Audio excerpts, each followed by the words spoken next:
Welcome to the Cookbook, where we invite guests on to share the ingredients of what has helped make them the successes that they are. All of it, the good, the not so good. You're not going to find anything half-baked here. And our kitchen gets messy sometimes. That's when the fun starts. So come on and join us.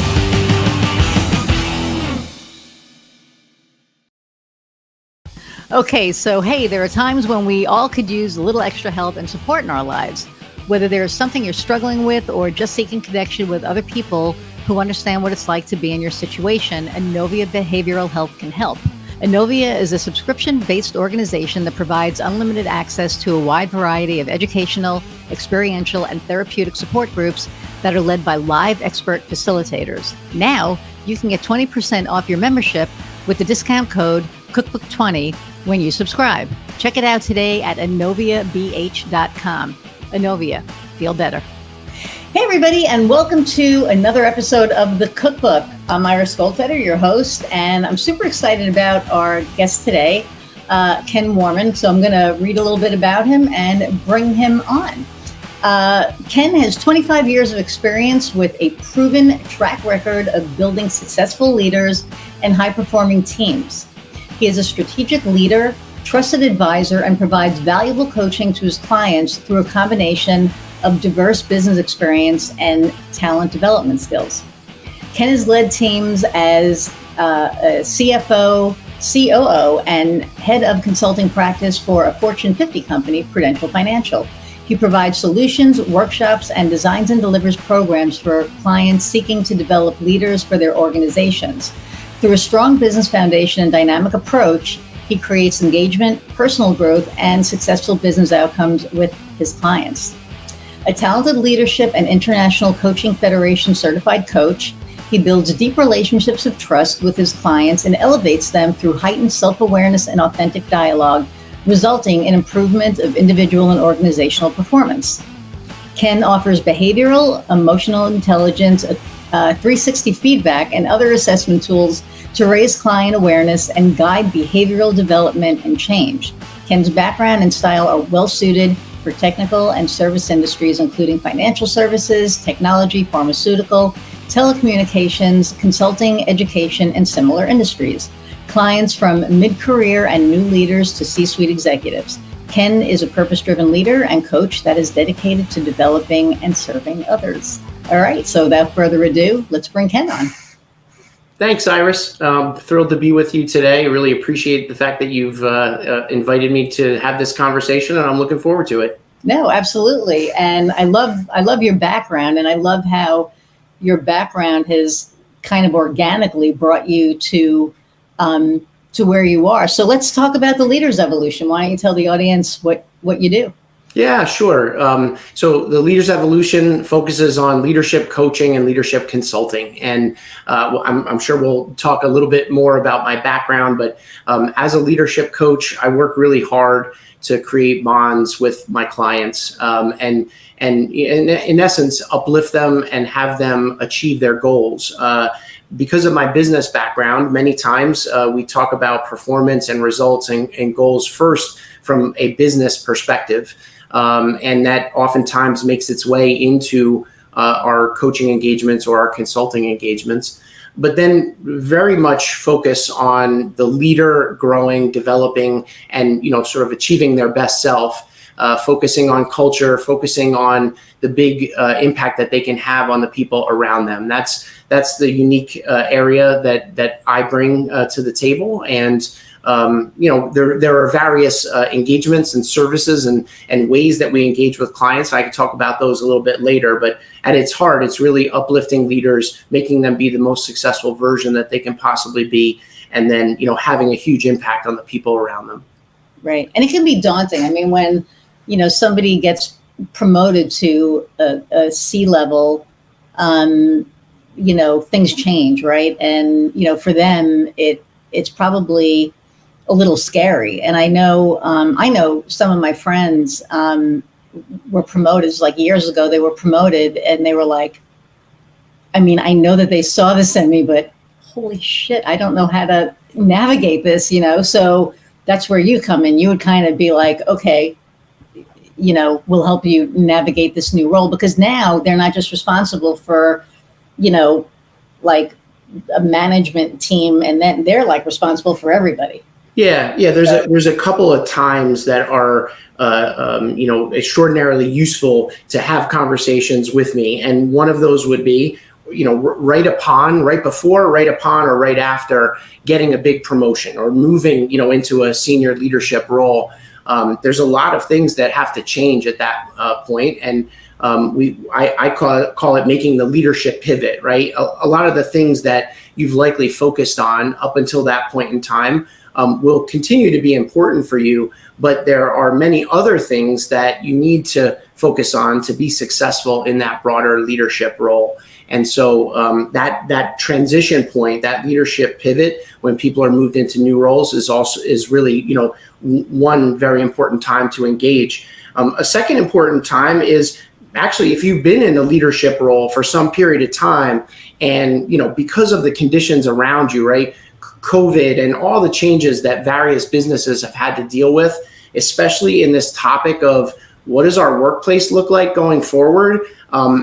Almost all the companies and the leaders that I speak to are still hashing that out, right? So it's, even though you may be in a leader and a role, I'm working with one client where, he was hired or promoted into his role in like mid 2021. But yet up until earlier this year, his leadership team had never come together as a group, never physically been together, because of COVID and the fact that they're spread across the country.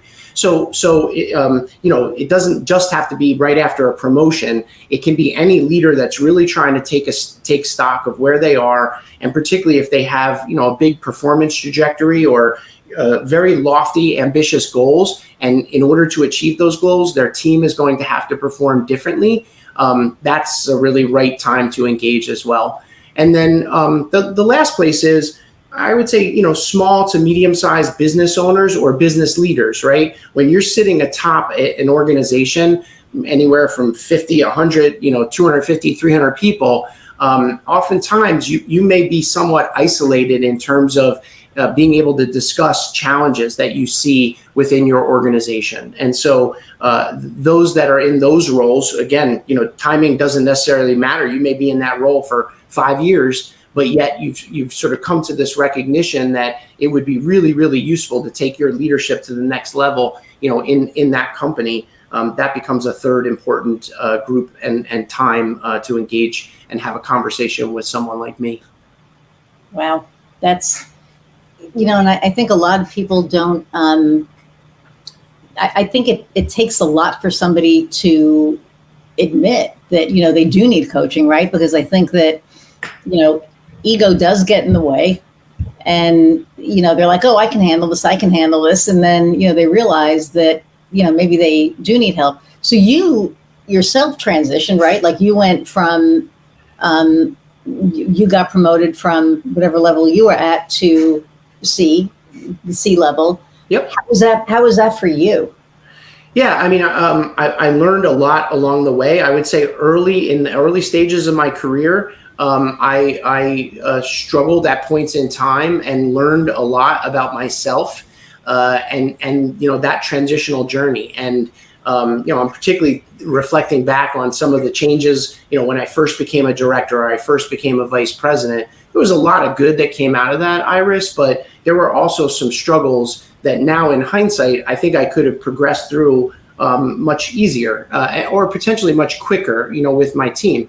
And so through those experiences, I then bring those to bear in essentially my philosophy or my guidance to coaching those that are going through that process. Now, every single experience, every individual is unique. Every single situation is somewhat unique. And so one of the important things is the coaching model. There's not one size fits all. It's not like I can come in and say, this is exactly what you need to do, and I know that before I talk to you.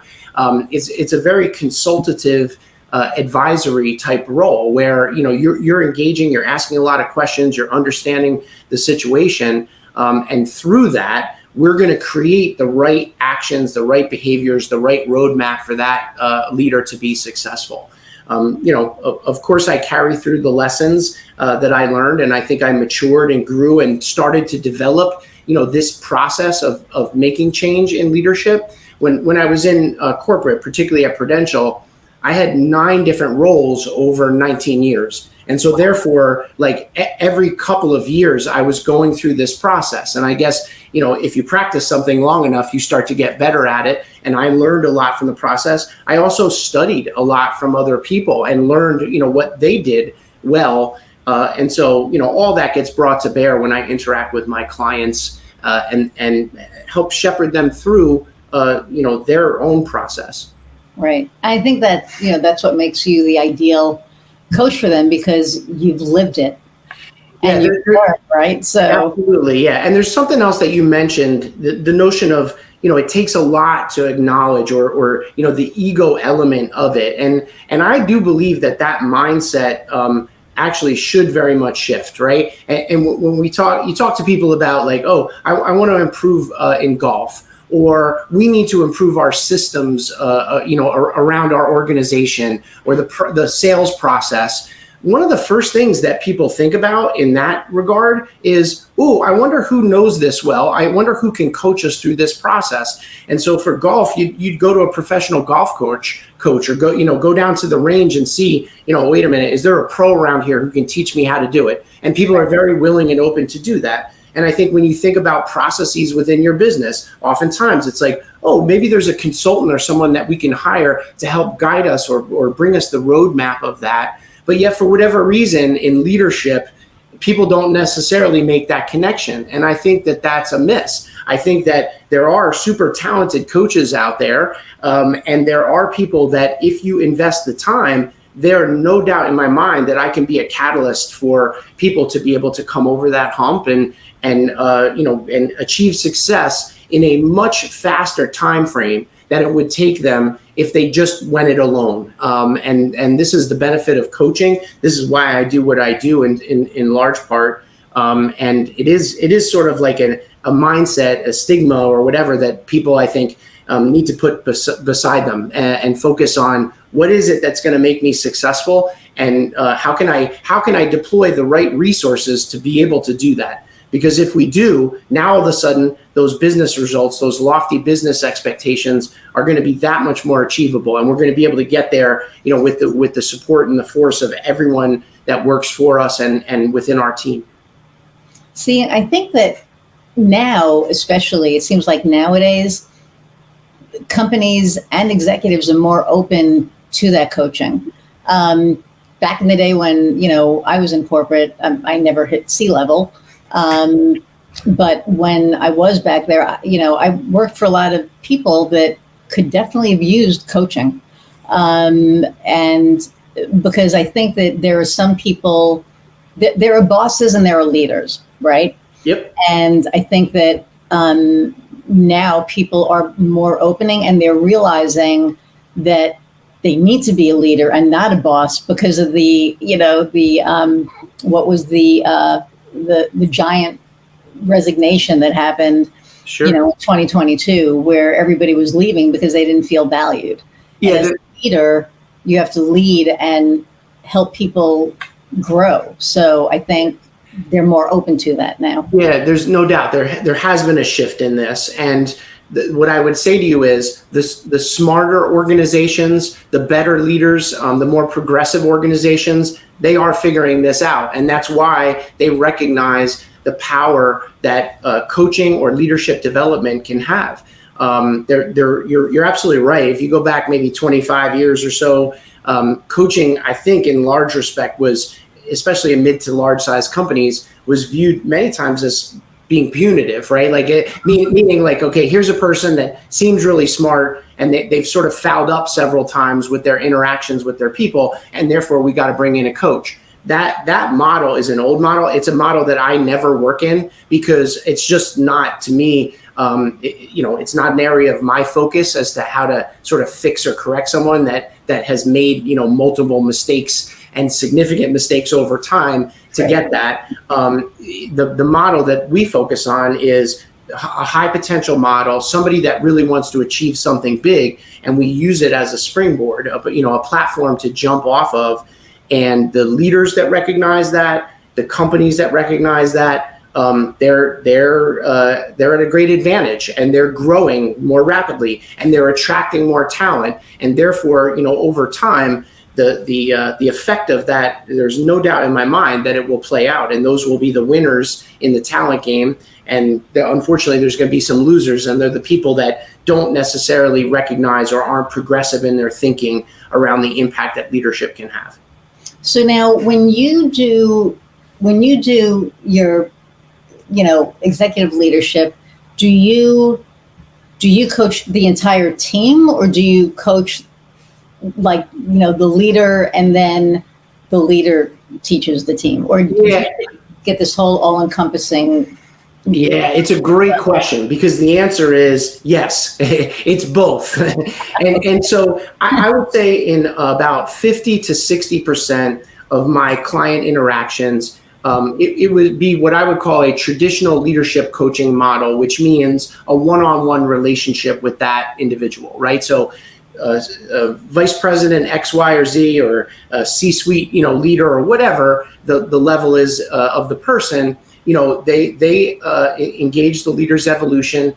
I coach them directly. Now, I do get access oftentimes and a perspective on like their contextual environment, their environment around them. And one of the easiest ways to do that is to do 360 feedback interviews, right? And get perspective on how the organization is perceiving this individual today. So it's not like it's complete isolation for that individual, but that traditional one-to-one model probably exists in about 50 to 60% of my business.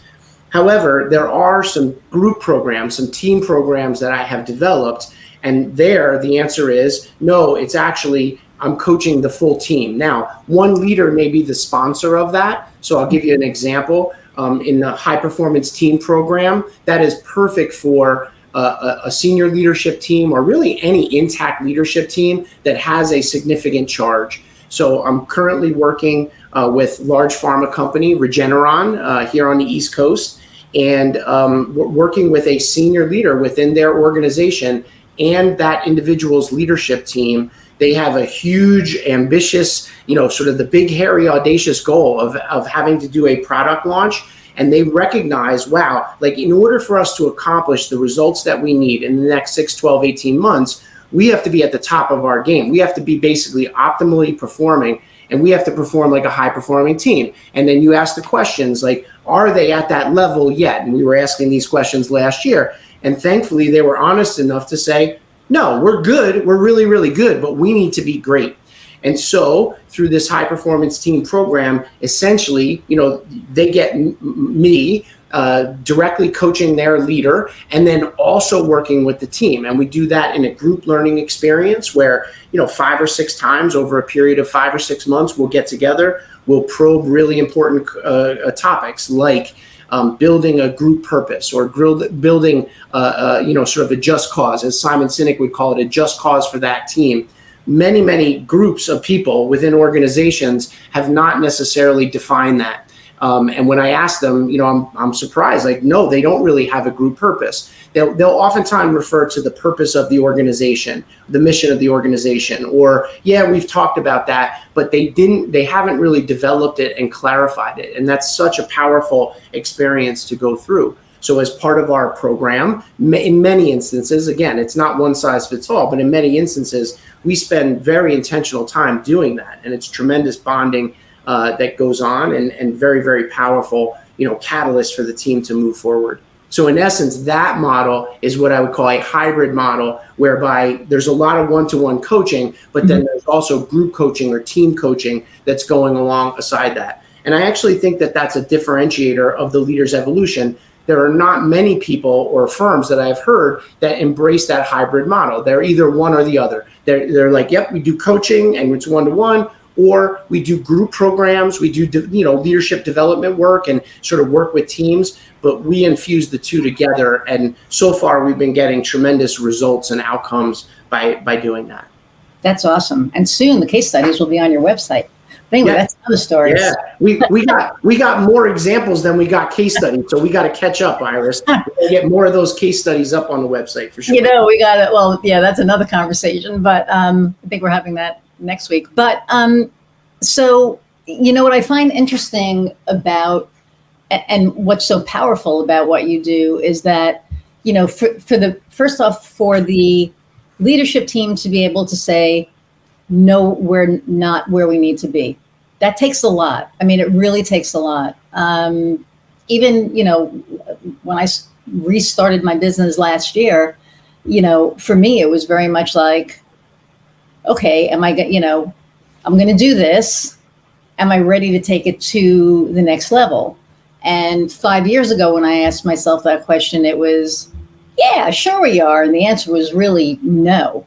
Yeah. I wasn't ready. I didn't have all the tools in place. Last year when I did it, I'd learned enough that I was able to say, okay, I know what I need to do. But now my model changed over this past year. So, but I think for somebody to be able to really look inward and see that they need that coaching is huge.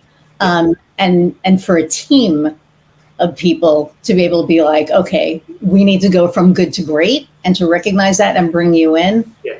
I think that's a lot. I mean, that says a lot about you. It's one of the most important paradigm shifts that we have to, and I'm so glad that you brought it up, that your listeners, I think, if they think about it, could benefit from. And it's this, Iris. I've spent most of my adult life and a lot of actually my, coming into adulthood, focusing on high-performing teams and what make them up. And you can study across the military, across athletics, across business, just about any place that you can find good research and experiential, even just my own experiences interacting with these teams that excel above all the rest. And one of the things that they do have in common is that they acknowledge this notion that we are not perfect, we are not great, we constantly are looking to achieve a higher level of greatness. And I think many times our leaders and in our corporations, we fall into the trap of, oh yes, we're doing great, we're doing really, really well, and we want to sort of posture the fact that there's, we're doing fine, right? Like there's nothing that we really significantly need to fix. But you can see that at its core, that is potentially very, very limiting. The best high-performing teams are constantly talking about what it is that we could do better, how we could improve, right? And so by their nature, if we can get a dialogue going within an organization or for a leader that just allows them to open up their mind and say, what is it that you think you could do better? Or what is it that we can improve, right? And for sure, there needs to be some level of trust to be able to have that, actually a pretty significant level of trust. And I work very, very hard when I engage with someone to make sure that they know that that's what this is built off of. But once we start acknowledging there are things that we need to get better, now we can orient and focus on, well, how do we make that leap, right? How can we get stronger as a team? How can we truly become high performing? And the organizations that are willing to do that and able to put themselves in that vulnerability circle to say, well, yeah, we don't have everything all figured out. We don't have everything perfect. We need to get better. There's circumstances as to why we ended up in this role. Let's work on getting better. Now all of a sudden, we now have great opportunity. We can open up, a whole big bag of tricks where that group can really work on each other. The leader can have like this massive impact on the team and be able to take them, to sort of a higher level of purpose, a higher level of performance.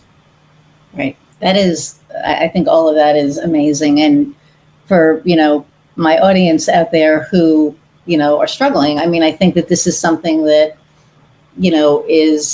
it's priceless. I mean, to be able to bring somebody in, and I don't want to say fix something that's broken, but help, like you said earlier, make something good, great. So you weren't always, I'm going to use the word entrepreneur, but you weren't always an entrepreneur. What made you decide to leave corporate and become an entrepreneur, start the Leaders Evolution? Yeah. So it's an interesting, backstory, Iris. And I would start to say that the reason I have passion around leadership and building these high performing teams actually comes from the period of time. It started from the period of time before I was ever in corporate, right? And you're right. I spent the first 25 years of my career, like sort of in quotations, in corporate roles.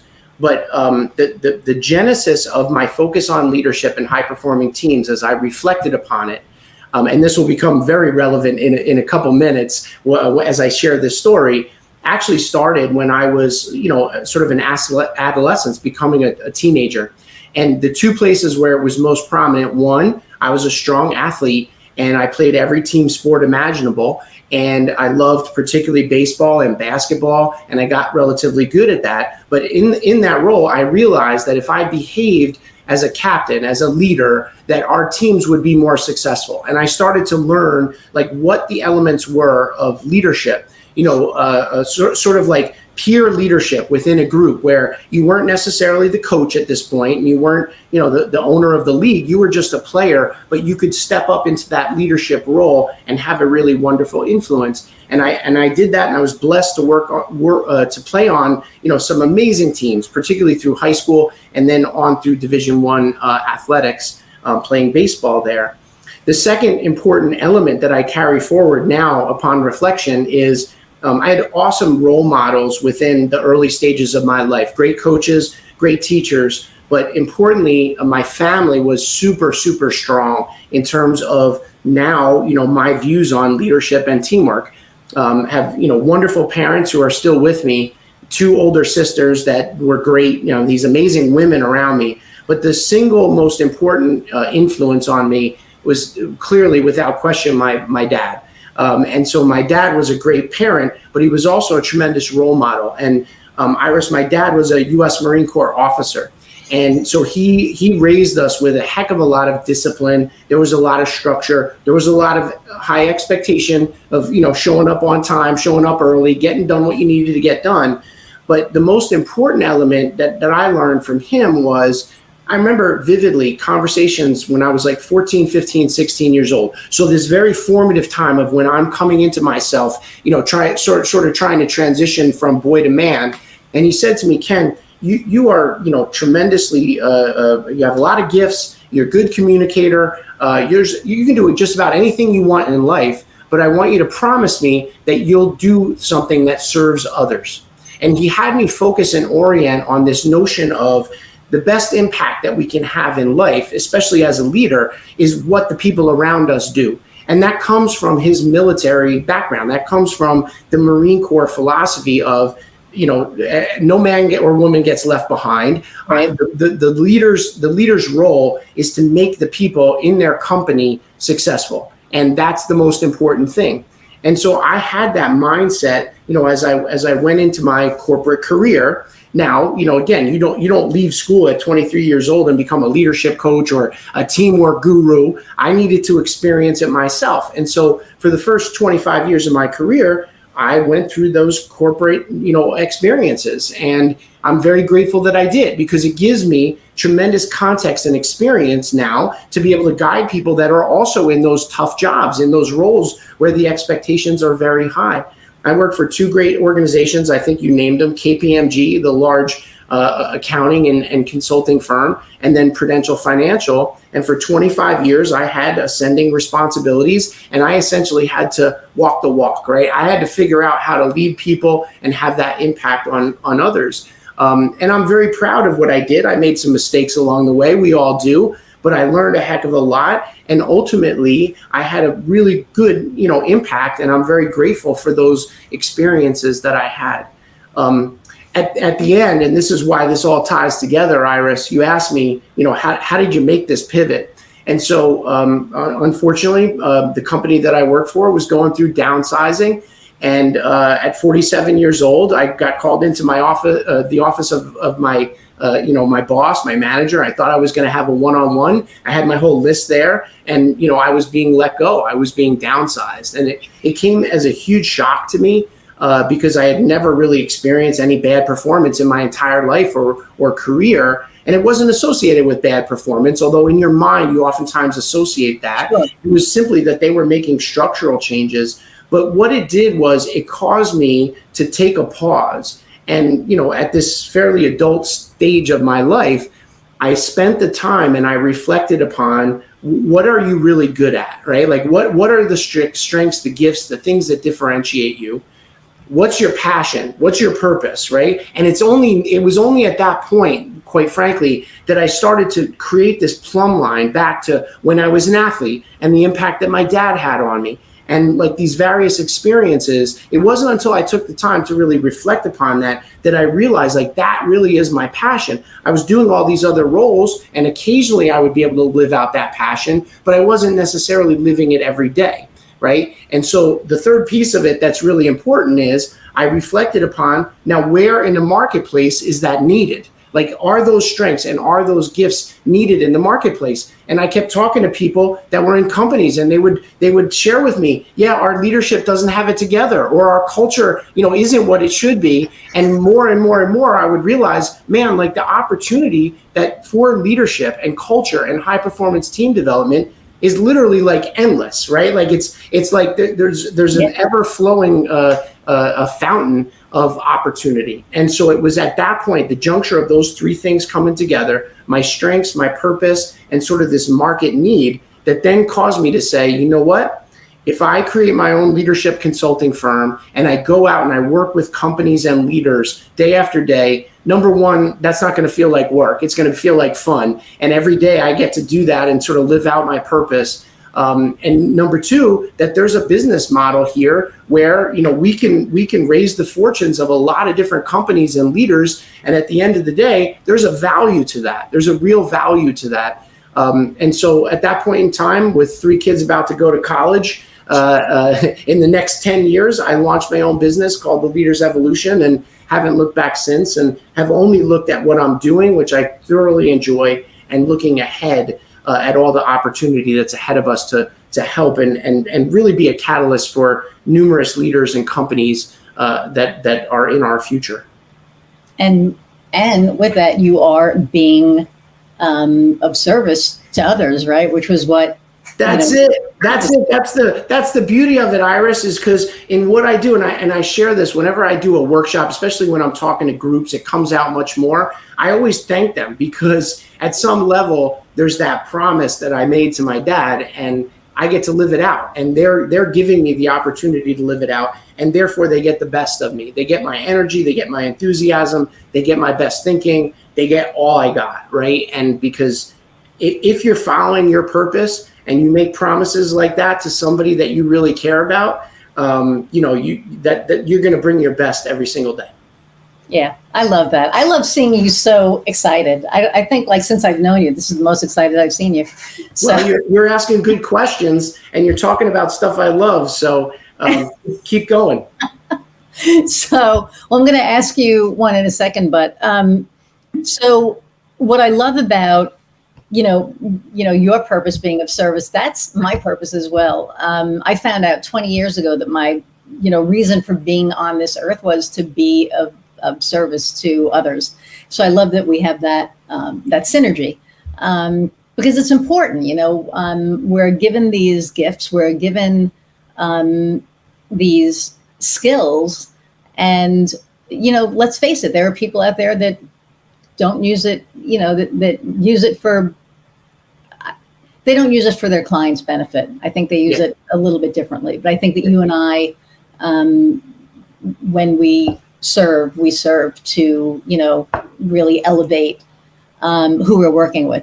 I just want to add, it's a magical thing when people get in touch with it and they talk about it. And everyone's purpose, the thing that drives them, is absolutely unique, right? Like, and even though yours and mine, like we coalesce around this notion around service, if I were to be coaching you, there's unique beauty in what you want to do in the world that goes, well beyond like what I'm focused on, right?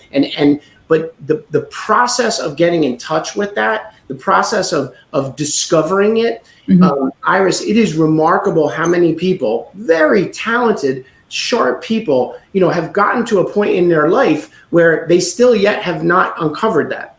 And there's 2 big challenges that I see with that. The first is they're on a road, but they don't know where the road leads to, right? And so therefore they're constantly focused on whatever it might be, getting the next promotion or getting the next raise or accomplishing the next goal. But that can be extraordinarily tiring, after 15, 20, 30 years of that, right? And then you're wondering, like, where does this end? Where am I going? And so therefore it's tremendously fruitful, to talk about this, to discover it. And then the second risk associated with not discovering that is sort of a sense of not being fulfilled. Because you just don't have discovered for yourself what that purpose, what that impact is that you want to have on the world. And therefore a lot of your efforts may feel like they're not rewarding or not ultimately fulfilling. Those are the two things that I see most frequently. And therefore in just about every coaching, we talk about different ways that I engage with people. In just about every coaching situation, there will be some point in time where we will be talking about and asking about your purpose and trying to see. Some people have explored it, and that's wonderful. Others have not, but it's tremendously rewarding and impactful when you talk about it. Yeah, and I think, like I usually ask people, what's your why? That's it. Why are you doing what you're doing, right? And I remember I was working with somebody a couple of years ago, and I said, where do you want to go? He was like, I don't know. And I said, it's like you just got off the plane at LaGuardia and you hopped in a cab and the cabbie said, where are we going? And you were like, I don't know. Yeah. And it's very, by the way, it's very hard to get to where you're going when you don't know where you're going, right? And that's the beauty of asking that question. And by the way, it's not, in no way, shape, or form am I being critical of the people that don't necessarily or haven't yet figured that out. Mm-hmm. I would have said the same thing. I was 44, 45 years old, and I knew that there were lots of roles that I did, and I knew there were things that I really enjoyed and maybe some things that I didn't enjoy about my jobs or whatever else. But I had not really yet fully reflected upon, my why and what I wanted to do, what my why was. And ultimately, there were a series of things that happened that caused that to occur. One or two were out of my control, and then a bunch of them were in my control. And I'm glad that I went through them. And now, I get the joy and the beauty of being able to ask those good questions and helping people guide through and find it. And again, it's their purpose. It's not mine, that's relevant. It's the person that's being coached and them sorting through what it is that they want to accomplish, what impact do they want to have on the world, on their family, in their organizations, and discovering that is a big part of what then gets us motivation, which then gets us like, okay, now we just have to figure out, now we know what the destination is. Now we have to figure out what are the actions, the behaviors, the things that we need to do to get there. What's the roadmap? Yep. What's the roadmap? And let's start trying things and moving in that direction, for sure. So there are people out there that are listening that are thinking about becoming an entrepreneur, and they're either, some of them are by design, some of them are out of necessity. So what advice would you have for somebody who is thinking about becoming an entrepreneur? So my advice would be to look for support. This is in the model that you just described. You're about to make a big change. You're about to make a big transition, and in essence, become an entrepreneur at whatever stage of life you're in. What level of learning and what level of support can you surround yourself with in order to optimize the chance that you'll be successful? And so one of the things that I didn't figure out right away, but I learned as I went into it was, for me, like, I've learned so much from coaches or from leadership firms that have already been on the road and been successful, right? And so I didn't think of it initially, like, let me go meet and talk to as many of those people as possible. But if I had it to do all over again, I would do that much earlier on in the process, because eventually I figured that out, and I figured, like, wait a minute, there's probably like some alliances or some partnerships that I can make, or at the very least discover ways of learning from these individuals that are willing to give to me, their knowledge, their experience. And so if someone's going to make that journey, whatever they're going to, think about who it is that is already in that space, that maybe not be in your direct market, or maybe not someone that you're going to be competing against, but there's plenty of, people out there and companies out there where you could find, maybe because they went to your same university, or maybe they used to work at your company or something like that, some connection where they would be willing to guide you through that process, and you get to ask them questions. So that would be one, important element that I would suggest. Same thing. Does it make sense for you to have a coach through that process? It's a huge change, and when we are trying to make significant change, Iris, it's very hard for us humans to be able to do that completely on our own. Right? You think about it, and you think about people that maybe are making a huge diet or exercise change. It's very rare that you just hear someone say, yeah, I just woke up some morning and decided that I was going to start exercising very differently and just go do it on my own. And it was easy. I just snapped right into it. Yes, there are those unusual specimens, I think, that you could find, but the vast majority of people need to go to somebody to help guide them through that change. And maybe it's a personal trainer, maybe it's the gym around the corner, or maybe it's somebody that ran marathons and is going to coach them and teach them through running marathons. They're able, God bless you, they're able to shift and transition into that coaching process and get somebody to guide them through the process. Same thing applies for a big shift in your career. People that try to do that solo and just fly alone and figure it out as you go along, I think that's dangerous. I think you're slowing your learning process, I think, by doing it alone. You're accelerating your learning process by going out and seeing who in the marketplace has already figured this out, who has already gone through this shift. How could I get a coach or an advisor or a consultant to guide me through, that I'm confident in, somebody that I believe in? So those would be some points of advice I would have to your audience thinking about it. The last point of advice is listen to your gut, right? There's something that they call the entrepreneurial instinct. And that is a very, very real thing. I can't tell you how often there's this instinct that comes over us, and it's our inner voice, and we need to listen to it. And unfortunately, I see it. Sometimes people come to me and they say, Ken, I need to start talking about my career. I'm feeling stuck. I'm feeling, uneasy about where I am. Oh, what's going on at work? And then nothing, but I'm just feeling like I need that help in that particular area. The percentage of people that then, very soon thereafter get some type of message like I got, where it's no, now you're being downsized, or we decided to make your position redundant. It's extraordinarily high. And no one told them that, but they just sort of felt it, right? And then they acted upon it, and thank goodness they did, because now they've got a coach, and we're already charging down the path of what comes next, right? Same thing with being an entrepreneur. If you've got something that you truly believe in, and you've got that inner voice talking to you about this is what I think my passion is, this is the thing I think I could do that would be a very successful entrepreneurial venture, I'd say start using that voice and bring that inner voice out and talk to some people about that. Follow your gut, follow your instinct. 100%. And I was just talking to somebody who I'm going to be doing some collaboration with earlier today.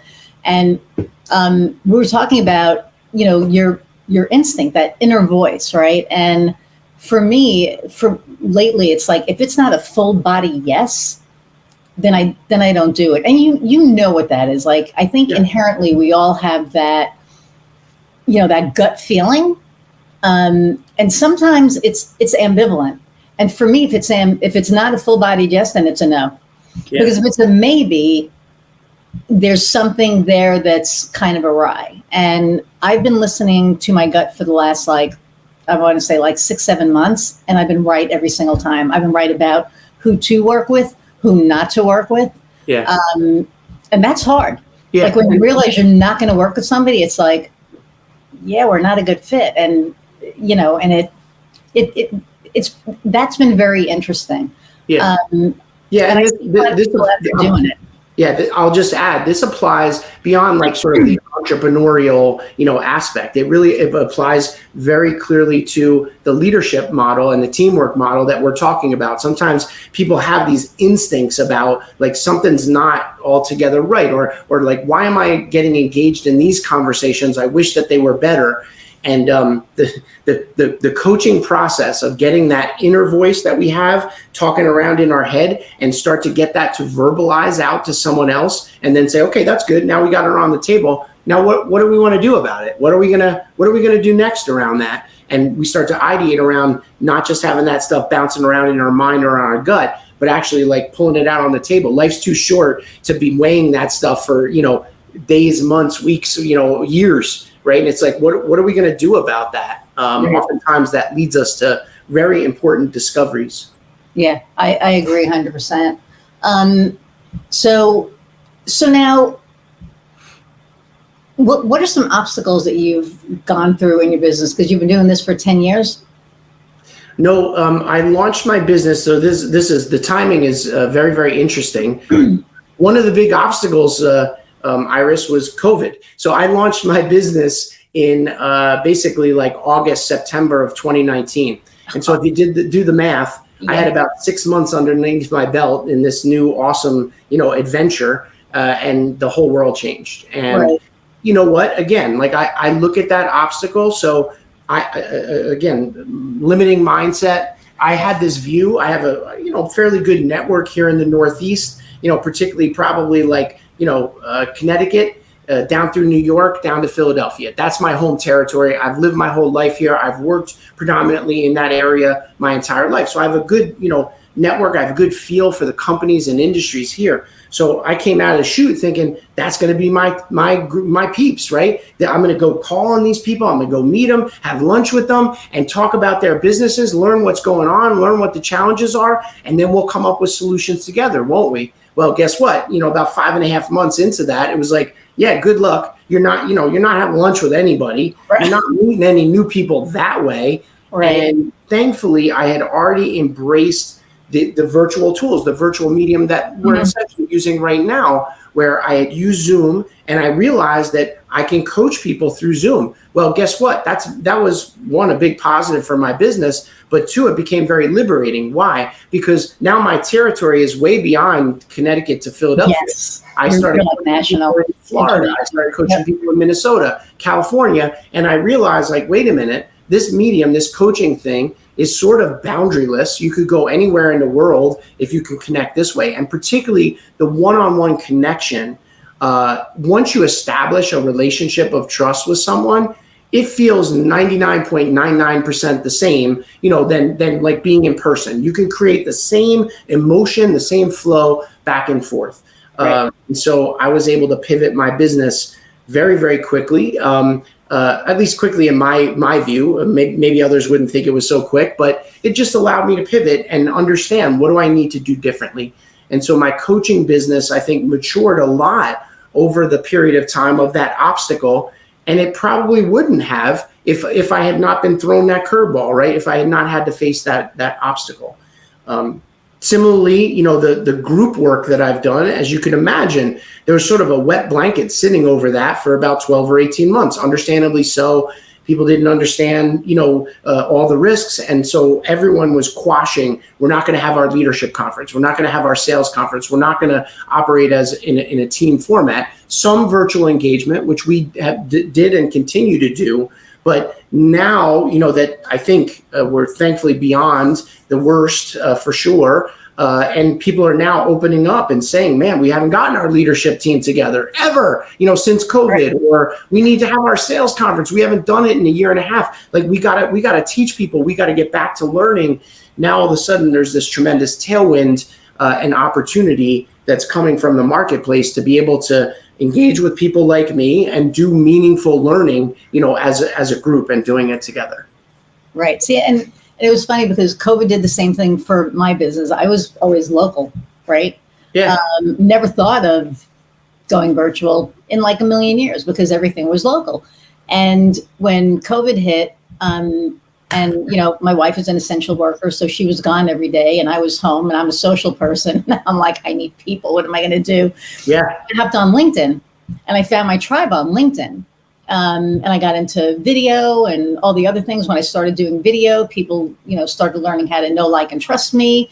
And they wanted to work with me. And then it just opened this whole thing up that wouldn't have happened. And now I have clients in Jersey and in New York and in Indiana and in Denver and, Virginia and crap, everywhere. And so that never would have happened. Plus I have local clients. So it's, and that process of being adaptable and adapting your model, your business model, which is like, it was probably not easy. Any change is tough, but you and I were able to figure it out, and navigate through it. And because, we're relatively small organizations, there's only a handful of people that we have to have come on that journey with us. This same process of adapting is happening at these, think of it now as a company with 300 people, 3,000, 30,000, right? It's a much more complicated process of people sorting that out. And that adaptation is still going on. And it's creating a lot of tension, a lot of difficulties with like, what does that future work look like? And how are we interacting?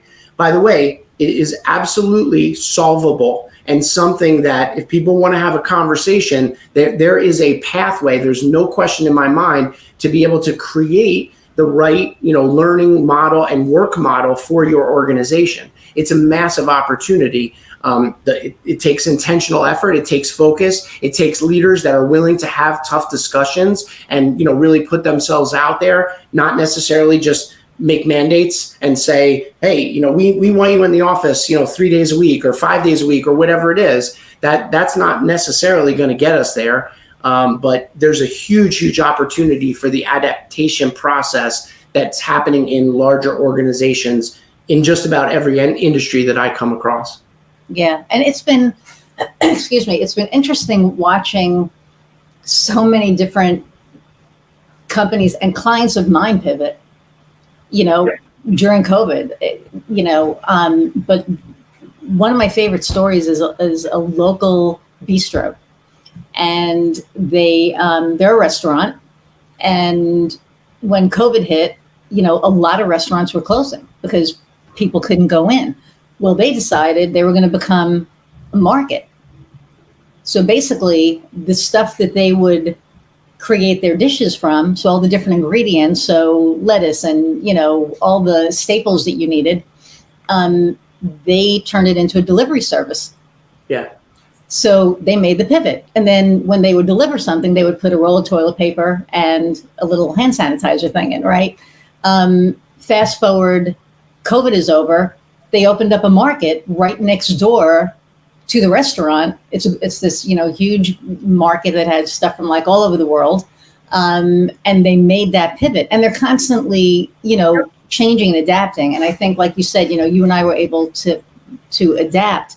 There were a lot of businesses that couldn't, and didn't. And those were the ones that sadly, didn't make it. But for the ones that were able to embrace it, as bad as COVID was, it ended up, I think, being the next step in the technological revolution, because it made everybody realize that remote and virtual is a thing. Yeah, no question. And it was, look, there's just such sadness over the people that lost their lives and the impact that it's had on people's lives, such that we can always malign the fact that it ever came to our doorstep. But I'm an optimistic person, and I think the same way as you. Like there are transitions that businesses and people went through and continue to go through that actually can be very, very positive. I have the same experience. There's amazing restaurants in my area, right? That could never, like, you couldn't get a restaurant there because they had a small footprint inside, and therefore there was only so much they could do. Well, they realized we got to sit people outside during COVID under a tent, right? And they start to do that. And then they realize, why couldn't we just utilize that all the time and double the space of our restaurant? Maybe we have to expand our kitchen. Maybe we have to hire more people. But it's a very simple model of something that was there in front of them. All the while, they could have done that at any time. But, the conditions caused them to innovate. And then now they realize some of that stuck. And some of it doesn't. Some of it was just temporary. But hopefully we've learned something from that. The thing that I always start this conversation with business leaders is, this is a business problem. This thing about like how we're going to work. It's not an HR problem. It's not a talent initiative. It's not something that we can just create a policy on. Like, how you work as an organization is instrumental to you being successful and differentiating yourself. And so I always start with, okay, tell me what makes your company unique. Why do people come and buy your product as opposed to anybody else? What is it that you do? And you better have a very clear answer to figure that out. And if you don't know what it is, well, that's okay. Let's figure it out. Let's figure, we innovate better than anyone else, or we solve the most complex financial problems for our clients, or whatever it is. Start with that. And then we go through, okay, is it better to do that as a group, in person, virtually, or individually? Like, tell me what it is that makes your company unique, because likely your employees chose to work with you and you chose them because that's what they do best, because they love that, right? And so we got to get back in touch with that, and that'll help us on the journey of figuring out, how many days a week we should be in the office and what that should look like, and make it so people are motivated and want to come back into that environment. That to me is the key of this journey. And that's like the perfect segue into my next question, which is, what's your differentiator? Oh boy, what's my differentiator? I would say a couple things. First, there's a unique skill set that I bring to the table, and it starts with my experience as a technical leader, as a chief, sort of financial officer, operating officer, and having those experiences positions me such that most people in knowledge-based industries, most people that have those senior, pressure-filled, high expectation roles, when they interact with me, they understand and feel a sense of credibility, because I've been there, I've been in similar roles, I've had that same pressure, and I sort of know what that feels like firsthand. And so that is a unique thing to combine with strong attributes and abilities as a coach, where, as I mentioned to you, my drive it's not about me, it's about them. And I think people sense that and they understand that. And certainly if they explore enough to have a conversation or two, they feel it. Like, they feel it very, very strongly. And they realize, wait a minute, the combination of those two things, somebody that's got a real good business background, understands, what increasing our ROE from 7% or to 10% really means, right? Like, what does that really mean? I get that. I can understand a business fairly quickly because of my background, and combining with that notion of serving others and really wanting to, without all fail, make sure that they accomplish their business, objectives, and also their objectives as a leadership or as a leader. That combination is differentiated, I think, and makes me unique. So, it's certainly what I carry with me. And then last but not least, I think you can tell, you said earlier, wow, I've never seen you so excited, Ken. But the clarity that this is my passion, this is my purpose, comes through, right? And then people realize, like, oh, I'm going to get that guy's best effort. Like, anytime I'm talking to him, he's all in on these conversations and wants nothing more than me to be successful, my company to be successful. I think people feel that, and they recognize that when they interact with me. And the combination of that, I think, is differentiating. That is awesome. And I think it's all accurate, because working with you for the past, January, February, I see all that. So, yep. So first off, I want to say thank you. See, we're almost at an hour. I told you, yep. It goes like so fast, but it does. Thank you for taking the time. I know your schedule. I know you're busy, so I really appreciate you taking the time and, sharing your experience and your wisdom and, some cool gold nuggets that people can take away with you. How do people get in touch with you if they want to? Yeah, sure. So I think my website has flashed up there a couple of times. So it's theleadersevolution.com. So there it is. Good timing. Thank you, Kofi, for putting that up there. And so, yeah, if you go to my website, you can check out some of the basics. What I would really encourage people to do is, if any of this has interested you, set up time with me, right? Like, there's a way that you can go onto my website, set up a 30-minute segment. If you can't find a time that works, I would say email me, directly and just reach out. And then my LinkedIn is also there as well. That's a great way to get, it's just some background on me. And so, you'll be able to see some of the things, some of the clients that we're working on through our posts and determine, is this a conversation worth having? But I love talking to people about where they are in their life journey, their career journey, and certainly love talking to people about if you're serious about moving your leadership to the next level or your company to the next level, and you've got those big audacious goals and you need to accomplish them, and you're trying to figure out how are we going to change to be able to do that. Those are the richest of conversations. And so I would welcome any and all of those, Iris. Cool. Well, okay. And the last question that I ask all my guests is, what lights your fire? What lights my fire? Before I answer, I do want to thank you for inviting me on, on this podcast. It's always a pleasure to talk with people that are curious. And Iris, you are definitely a curious person, and I've gotten to know that about you. And so I'm truly thankful that you've given me the opportunity to engage with you and those that you touch. So thank you for that. What lights my fire? Look, when people around me are achieving what they want, their goals, and ultimately becoming the best versions of themselves. And I haven't talked a lot about my family, but it starts with my family. My family is critically important to me. My wife, my 3 now quickly becoming adult boys, and then permeates out from that. My nieces and nephews, my sisters, there's sort of like, this is our team, and we think about our family that way. And when those individuals are happy, excited, fulfilled, achieving the things that they want, now I realize whatever impact I can possibly have on doing that makes me feel wonderful. And then it orbs out to my friends and my clients. Typically, I build long relationships of trust, and I'm almost like the reverse of transactional. And so when I can create long relationships with people and see them to success, that gets me fired up. And I love winning. I love seeing other people win. And so the combination of those things gets me excited and floats my boat. Awesome. That is awesome. And I agree with you. I mean, it shouldn't be, if it's transactional, that's not what it's about. It's all about building the relationships and building that trust and really the camaraderie, because at the end of the day, you're on each other's team.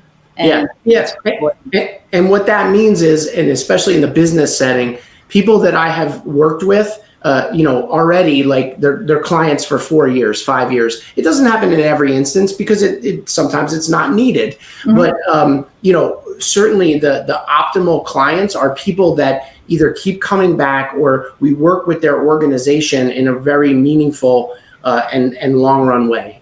Those are the richest and most impactful relationships that I seek out and look to achieve with my clients. I agree. We have like so much in common. Okay, don't go anywhere. I'm going to say goodbye to the audience, then I'll be right back. Sounds good. Thanks, Iris. Thank you, Ken. Everybody who's been listening again for an hour plus, thank you so much. I also first want to thank our sponsor, Inovia Behavioral Health. Feel better. They're an amazing organization. Check them out, inoviabh.org. And really, you guys, I can't do this without you. Not you guys, everybody. I couldn't do this without you. I love the comments and the emails that I'm getting. Thank you so much. Just keep it coming. Share if you garnered any kind of a golden nugget today, share it. Share the episode, download, subscribe. When you subscribe, you get a notification of a new episode. And when you download and you subscribe, it also helps, us in our fight to not be this little podcast, but to grow into a bigger podcast. So thank you all for your support. And I'll see you soon. Until next time, go out and find what lights your fire. See you next time, everyone.